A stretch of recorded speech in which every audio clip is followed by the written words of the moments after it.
बिहार की राजनीति में अगर किसी नेता का जनता से सबसे गहरा और सच्चा रिश्ता रहा है तो वो नाम है मुख्यमंत्री नीतीश कुमार।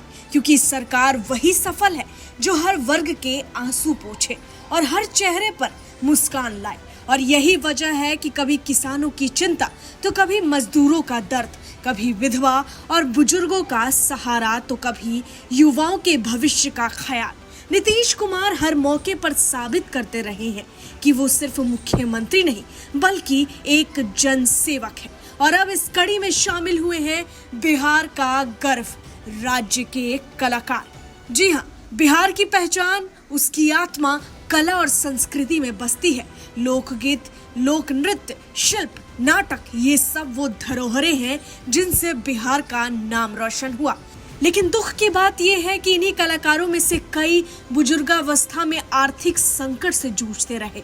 और यहीं पर नीतीश कुमार ने सोचा कि जिन बिहार के कलाकारों ने पूरी जिंदगी बिहार की संस्कृति को जिंदा रखने में लगा दी, वो असहाय क्यों रहेंगे। तभी नीतीश सरकार ने ठाना कि उनके बुढ़ापे का सहारा भी राज्य को ही बनना चाहिए।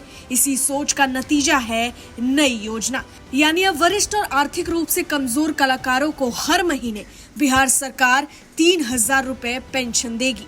ये मदद केवल रुपए ही नहीं बल्कि मान सम्मान की है। बिहार सरकार का यह संदेश है कि बिहार अपने कलाकारों को कभी अकेला नहीं छोड़ेगा।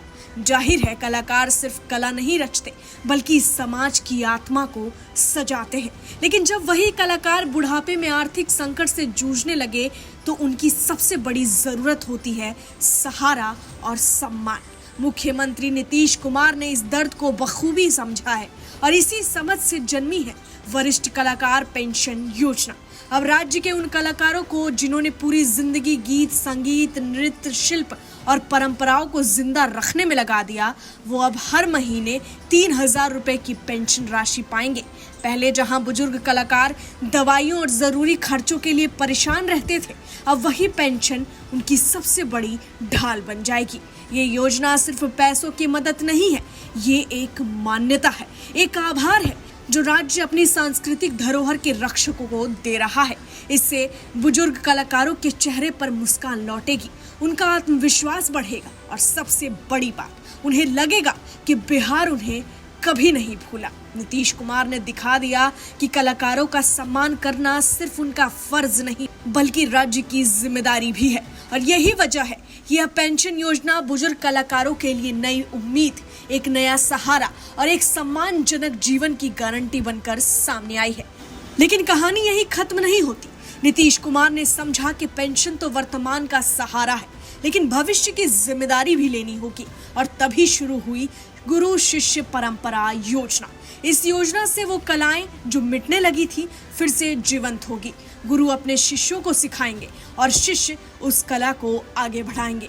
लोकगीत फिर गूंजेंगे, लोक नृत्य फिर थिरकेंगे और बिहार की संस्कृति पीढ़ी दर पीढ़ी आगे बढ़ती रहेगी। इसके लिए सरकार ने 1,11,60,000 रुपए का बजट भी मंजूर किया है। यानी वर्तमान का सम्मान और भविष्य की गारंटी दोनों साथ साथ चलेगी। यहाँ हर कदम एक दूसरे से जुड़ा हुआ है। हर योजना एक कड़ी की तरह है जो बिहार के विकास और संवेदनशील समाज की नींव को और मजबूत करती है। और यही नीतीश कुमार की सबसे बड़ी ताकत है। वो राजनीति को सिर्फ सत्ता तक सीमित नहीं रखते बल्कि इसे समाज के हर वर्ग की सेवा से जोड़ते हैं। इसलिए जब बिहार की जनता कहती है कि उनसे नीतीश का रिश्ता खास है तो वो रिश्ता सिर्फ शब्दों का नहीं बल्कि भरोसे, सम्मान और संवेदना का होता है। Bureau report, HCN news, Patna.